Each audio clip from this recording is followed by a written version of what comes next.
Kufra barayipasa hano arashoto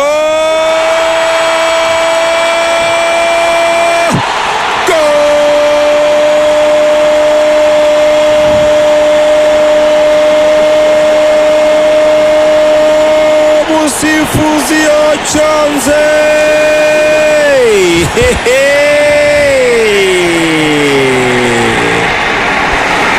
umusifuzi yacyanze hano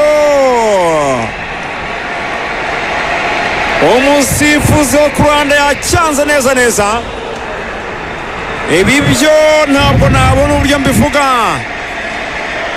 kuko Dauda yashoteye kure nko mu ntambwe hafi 30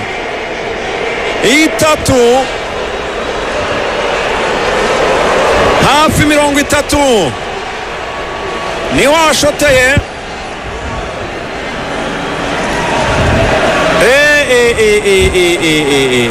ashoteye inyuma y'uruga rw'amahina.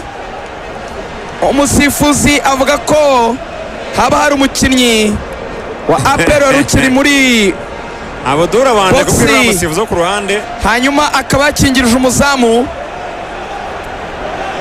Iki ni igitego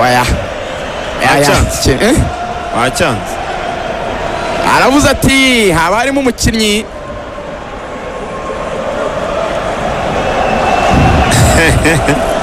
katurebe neza, aramuganirije rwose yari arimo ariko nta involvement yagize rwose mu gitego, kuko uzi izi offside ukuntu bazibarase.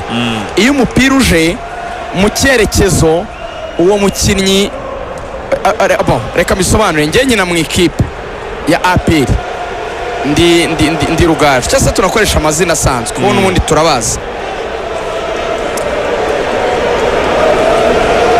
Wese ndebe uyu mukinnyi bavuga ko yari ari muri offside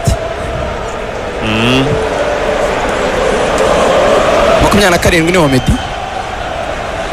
Ni Omedi. Okay, uravuze uti 24 uravuze uti iri shoti ritewe na Dauda tere nyuma y'uruga rw'amahina.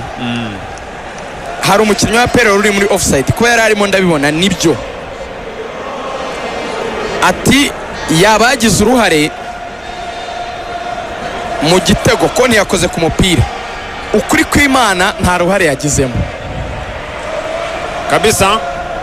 Oya, direksiyo y'aho umupira wanyuze naho bari bahagaze nta wawusimbutse, kwa ko navuga ngo umuntu yasimbutse umupira nta wawukozeho.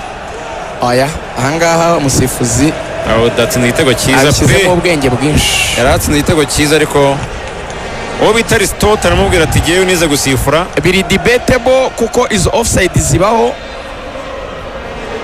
Uramusifuzi yitwa Jabo Aime Aristote, ariko ngenya mbibona nko mu Bwongereza iyo umukinnyi yasimbutse tuvuge baro ikaza ukabona igiye kugukoraho uri muri offside, wenda ugasimbuka ntunayikoreho, ariko ikaba yari iri kunyura neza aho wari uhagaze.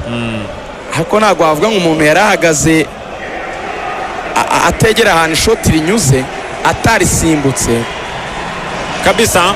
Atashaka tureba Denis Omedi arazamukana umupira hariya wenyine imbere z'amano kurande gato cyane Deneni Hakimu Kiwanuka iminota ine y'inyongera bongeyeho. Iki gihugu cyitwa Dauda kizica umuntu, kimukuyemo icyo bita umukwaji, ishoti, urutambi kabisa. Domora ikintu cy'imbaraga nyinshi cyane, umupira uragenda ujya mu rushundura ariko